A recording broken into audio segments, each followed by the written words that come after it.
Em 2025, as instituições financeiras suíças registraram 21.087 comunicações de atividades suspeitas junto ao Escritório de Comunicação de Lavagem de Dinheiro da Suíça. Isso representou um aumento de 39,3% em relação ao ano anterior. Em média, o MROS recebeu 82 comunicações por dia útil. E aqui está um número que todo investidor internacional deve entender. 91,3% dessas comunicações vieram do setor bancário. Então, isso significa que a Suíça não é mais segura para patrimônio internacional? Não. Isso significa algo bem diferente. A Suíça não está fechando as portas. A Suíça está elevando seus padrões. E se você é um empreendedor de alto patrimônio, uma família internacional, um investidor ou alguém planejando abrir uma conta bancária na Suíça em 2026, precisa entender isso claramente. Os bancos suíços não estão rejeitando riqueza. Eles estão rejeitando riqueza sem clareza. Seu dinheiro, sozinho, não é suficiente. Seu dinheiro precisa ser explicável. Sua estrutura precisa ser compreensível. Seus documentos precisam ser consistentes. E seu perfil deve fazer sentido para o banco antes mesmo do relacionamento começar. Essa é a nova realidade da banca suíça. Muitos clientes ainda acreditam que, se forem ricos o suficiente, um banco suíço vai recebê-los automaticamente. A era de abrir uma conta bancária na Suíça com malas cheias de dinheiro em espécie e anônimo acabou. Hoje, um banco suíço não pergunta apenas quanto dinheiro você tem. Ela pergunta: de onde veio esse dinheiro? Quem é o verdadeiro dono econômico? A residência fiscal está totalmente clara? Os chamados capitalistas nômades com residência fiscal indefinida não têm chance de abrir uma conta bancária suíça com sucesso. Se essas respostas forem fracas, incompletas ou contraditórias, o banco pode recusar. Não porque o cliente seja um criminoso, não porque a Suíça não queira clientes internacionais, mas porque o cliente não era bancável do ponto de vista da conformidade suíça. E esse é o ponto-chave deste vídeo. A Suíça continua sendo um dos centros financeiros mais fortes do mundo para private banking, proteção de patrimônio, gestão independente de ativos e planejamento de riqueza familiar a longo prazo. Mas a Suíça não é mais um lugar para improvisação, é um lugar para preparação. Você precisa estar preparado. Nós ajudamos você a estar preparado. O relatório mais recente do MROS mostra o quanto o sistema mudou. Desde a introdução dos novos sistemas de monitoramento de lavagem de dinheiro em 2020, o volume de notificações quase quadruplicou. Isso não significa que toda a notificação envolva dinheiro de origem criminosa. Um relatório de atividade suspeita não é uma condenação, não é prova de culpa, mas mostra que os bancos suíços estão monitorando mais de perto, documentando com mais cuidado e notificando de forma mais ativa. O sistema está se tornando mais orientado por dados, mais transparente e mais conectado com as autoridades na Suíça e no exterior. O MROS também encaminhou 1.375 casos para as autoridades de persecução penal em 2025, um aumento de 31,5% em comparação com 2024. Isso mostra que o sistema de notificações não é teórico, ele tem consequências práticas e a pressão provavelmente vai aumentar. Por quê? Porque a Suíça passará por sua próxima avaliação pelo Grupo de Ação Financeira Internacional, o GAFI, a partir do final de 2026. Essa avaliação não vai apenas perguntar se a Suíça tem leis no papel, vai perguntar se o sistema funciona na prática. Os bancos detectam atividades suspeitas? Os intermediários financeiros fazem as comunicações corretamente? As autoridades cooperam entre si? Todas as transações são analisadas com sistemas de monitoramento por IA? As informações são trocadas nacional e internacionalmente? Os riscos são identificados com antecedência suficiente? Para a Suíça, isso é uma questão de reputação, e para os bancos, reputação é tudo. Eles têm medo de serem mencionados nos jornais. Então, se você pretende abrir uma conta bancária suíça em 2026, não espere que o processo fique mais fácil. Espere que ele se torne mais estruturado, mais documentado e mais seletivo. Agora, o que isso significa para um cliente sério? Significa que o banco vai primeiro olhar para você sob a ótica da conformidade. Só depois disso é que eles vão olhar para você sob a ótica do private banking. O gerente de relacionamento pode gostar de você.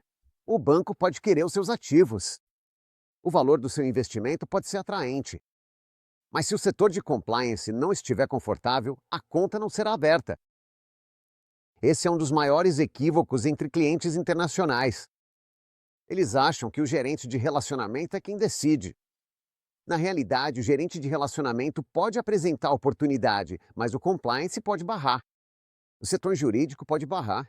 A gestão de riscos pode barrar. O comitê de onboarding pode barrar. E às vezes o problema não é o cliente. O problema é a forma como o cliente é apresentado. O banco errado, os documentos errados, a sequência errada, a explicação errada, a estrutura errada ou simplesmente perguntas demais em aberto. Um banco suíço não quer adivinhar, ele quer entender. Se o banco tiver que adivinhar de onde veio o dinheiro, quem controla os ativos, por que uma empresa existe, por que os fundos passam por várias jurisdições ou por que o cliente de repente quer a Suíça, o caso se torna difícil. Casos difíceis exigem preparação antes de procurar o banco. Uma das frases mais importantes no relatório do MROS é origem econômica não esclarecida. Para clientes de alta renda, isso é extremamente relevante. Isso significa que o banco ou o intermediário financeiro não consegue entender claramente a realidade econômica por trás do cliente, da transação, da empresa ou da estrutura. Por exemplo, um cliente diz que o dinheiro vem de atividades empresariais, mas não consegue fornecer contratos de venda adequados, registros de dividendos, contas auditadas ou documentos fiscais. Uma família diz que a riqueza veio de herança, mas os documentos de herança estão incompletos. O empreendedor diz que os fundos vieram da venda de uma empresa, mas o contrato de compra, os extratos bancários e os documentos de beneficiário final não batem. O investidor diz que o dinheiro veio de negociações com criptomoedas, mas não há um histórico de transações limpo, nenhum rastro claro de conversão e nenhuma explicação fiscal. Tudo isso gera questionamentos. Perguntas sem resposta representam um risco que o banco não está disposto a assumir. É por isso que dois conceitos são essenciais: origem dos fundos e origem da riqueza. Origem dos fundos significa de onde vem esse dinheiro específico que está entrando na conta. Por exemplo, de uma venda de imóvel, pagamento de dividendos, venda de empresa, herança, salários, liquidação ou conversão de criptomoedas. Origem da riqueza significa como você construiu seu patrimônio ao longo do tempo. Como você fez seu primeiro milhão? Por exemplo, através do empreendedorismo, imóveis, empresa da família, investimentos, renda profissional ou herança. Um banco suíço sério geralmente quer entender ambos, não porque quer invadir sua privacidade, mas porque tem o dever legal e regulatório de compreender e documentar o relacionamento comercial. Bons clientes muitas vezes fracassam não porque o dinheiro deles seja ruim. Eles fracassam porque a documentação deles é fraca. Muitos clientes precisam de apoio profissional. Eles precisam de ideias sobre como certas situações podem ser devidamente documentadas. Aqui podemos oferecer conselhos valiosos com base em nossa experiência profissional. Outro grande problema é a complexidade. Muitas famílias internacionais utilizam holdings, fundações, trusts, empresas operacionais, veículos de investimento, SPVs, empresas imobiliárias ou estruturas de family office. Isso é normal no planejamento patrimonial internacional. A complexidade em si não é o problema. A complexidade não explicada é o problema. Uma estrutura se torna difícil quando não tem um propósito econômico claro, quando a propriedade beneficiária está escondida atrás de camadas, quando as empresas estão inativas, quando os documentos estão desatualizados, quando a situação fiscal não está clara ou quando a história muda de um documento para o outro. O relatório do MROs destaca que entidades legais, trusts e estruturas semelhantes podem desempenhar um papel importante em casos de lavagem de dinheiro, especialmente quando são estrangeiras, transfronteiriças, não transparentes, inativas ou carecem de um propósito econômico claro. Mas isso precisa ser entendido corretamente. Estruturas internacionais não são automaticamente ruins. Muitas famílias sérias precisam delas para proteção de patrimônio, planejamento sucessório, separação de negócios, holding de investimentos, planejamento patrimonial, segregação de riscos ou governança familiar. Mas a estrutura precisa ser limpa. Ela precisa ser explicável. Ela precisa ser documentada e deve se encaixar na situação real do cliente. Um banco suíço vai perguntar quem é o beneficiário final, quem controla os ativos, qual é o propósito da entidade, de onde veio o dinheiro, a estrutura é transparente do ponto de vista fiscal, existe um motivo legítimo de negócios ou familiar, há sanções de país ou riscos reputacionais. Se as respostas forem sólidas, a estrutura pode ser compreendida. Se as respostas forem fracas, a estrutura se torna um problema. É por isso que a preparação jurídica faz parte da proteção patrimonial, não para esconder nada, mas para tornar uma estrutura legítima, compreensível, defensável e bancável. Cripto é outra área em que muitos clientes subestimam o peso da documentação. O relatório do MROS identificou 2.873 comunicações de atividades suspeitas relacionadas a moedas virtuais em 2025.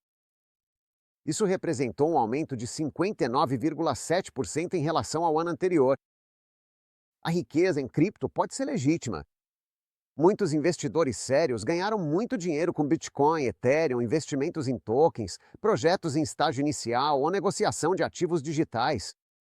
Mas, do ponto de vista de um banco, o cripto frequentemente levanta questões adicionais. De onde veio originalmente o cripto? Quais carteiras foram usadas? Quais corretoras estiveram envolvidas? Plataformas de alto risco, mixers ou ferramentas de privacidade foram utilizados? Quando o cripto foi convertido em moeda fiduciária? O ganho foi declarado para fins fiscais? O cliente pode fornecer um histórico de transações limpo? Isso não é ser anti-cripto, é uma questão de rastreabilidade. O investidor em cripto pode sim ser bancarizável, mas o ônus da explicação geralmente é maior, e se o histórico for incompleto ou impossível de verificar, muitos bancos simplesmente vão recusar o caso. Isso nos leva a um dos pontos estratégicos mais importantes. Escolher o banco certo faz diferença. Não existe algo como o banco suíço. Bancos suíços diferentes têm diferentes níveis de apetite ao risco, regras de onboarding, políticas para países, valores mínimos de patrimônio e visões sobre clientes complexos. Uma pessoa conectada ao ZEUA pode precisar de um banco diferente de uma família do Oriente Médio. O empreendedor latino-americano pode precisar de um banco diferente de uma holding europeia. O investidor em cripto pode precisar de um banco diferente de uma família tradicional do ramo imobiliário. Um cliente que deseja gestão independente de ativos pode precisar de um banco que trabalhe bem com gestores de ativos externos. Um cliente que deseja que a custódia, gestão de investimentos e o armazenamento de ouro sejam separados pode precisar de uma estrutura mais ampla do que uma simples conta de private banking. O banco errado pode enxergar seu perfil como um problema. O banco certo pode entender se for apresentado da maneira correta. Por isso, a pior forma de abrir uma conta em banco suíço é entrar em contato aleatoriamente com vários bancos e torcer para que alguém diga sim. Cada solicitação mal preparada cria atrito. Cada documento incompleto gera dúvida. Cada resposta inconsistente cria risco. E cada rejeição pode tornar a próxima solicitação mais difícil. Então, o que clientes sérios devem preparar antes de procurar um banco suíço? Primeiro, um perfil pessoal e econômico claro. Cidadania, residência fiscal, histórico profissional, situação familiar e beneficiário final. Segundo, documentação sólida sobre a origem do patrimônio. Contratos de venda de empresas, registros de dividendos, declarações de imposto de renda, documentos de herança, contratos de venda de imóveis, balanços auditados, extratos bancários, relatórios de investimentos ou histórico de transações em criptomoedas. Terceiro, uma explicação clara da origem dos fundos para os ativos específicos que estão sendo transferidos. Quarto, um motivo lógico para escolher a Suíça. Proteção de patrimônio, diversificação internacional, diversificação cambial, gestão de risco político, gestão independente de ativos, planejamento sucessório ou custódia de longo prazo para patrimônio geracional. Quinto, uma estrutura que possa ser explicada em palavras simples. Se um cliente não consegue explicar por que uma empresa, trust, fundação ou holding existe, o banco terá dificuldade em aceitá-la. Sexto, o banco certo para o perfil do cliente. Nem todo bom banco é o banco certo para todo cliente. E sétimo, uma estratégia mais ampla de proteção de patrimônio, porque abrir uma conta bancária na Suíça não é a estratégia em si, é apenas uma parte da estratégia. Para alguns clientes, a melhor solução pode incluir uma conta bancária suíça, um gestor de ativos externo independente, custódia diversificada, relatórios claros, transparência fiscal adequada e armazenamento físico de ouro independente de bancos. Mas cada elemento precisa ser limpo, documentável e consistente. Privacidade é legítima. Proteção de patrimônio é legítima. Diversificação internacional é legítima. Mas confusão não é estratégia. E segredo não é proteção de patrimônio. Então, qual é a verdadeira mensagem do relatório NROS? Não é não vá para a Suíça. É não vá para a Suíça despreparado. A Suíça continua sendo um dos centros financeiros mais sérios do mundo, mas não é o mais fácil. E para famílias sérias, é exatamente por isso que ela continua atraente. Um centro financeiro fraco aceita quase todo mundo. Um centro financeiro sério faz perguntas difíceis. A Suíça faz perguntas difíceis. A pergunta já não é mais: eu tenho dinheiro suficiente para abrir uma conta bancária na Suíça? A melhor pergunta é: eu sou bancável do ponto de vista de compliance suíço? Essa é uma pergunta completamente diferente. Na Caputo e Partners, ajudamos clientes internacionais a se prepararem para essa realidade. Analisamos o perfil do cliente, revisamos possíveis sinais de alerta, fazemos uma checagem no Google antes que o departamento de compliance faça, preparamos a documentação, identificamos bancos suíços adequados, apoiamos o processo de abertura de conta. E, quando apropriado, ajudamos os clientes a pensar além da conta bancária, incluindo gestão independente de ativos e armazenamento físico de ouro fora dos bancos, porque proteção séria de patrimônio nunca é só abrir uma conta. Trata-se de construir uma estrutura que possa sobreviver a uma crise. Então, se você está planejando abrir uma conta bancária suíça em 2026, não comece pelo formulário. Comece pelos fatos. Comece pelos documentos. Comece pela estrutura. Comece pela história por trás do seu patrimônio, porque hoje o seu dinheiro não é suficiente. Seu dinheiro precisa ser compreensível e contar com comprovação documental. Sua estrutura precisa ser defensável e sua preparação deve ser mais forte do que as perguntas que o banco fará. Seus ativos merecem mais do que esperança. Eles merecem uma fortaleza. Seja rico e continue rico. Tenha um ótimo dia.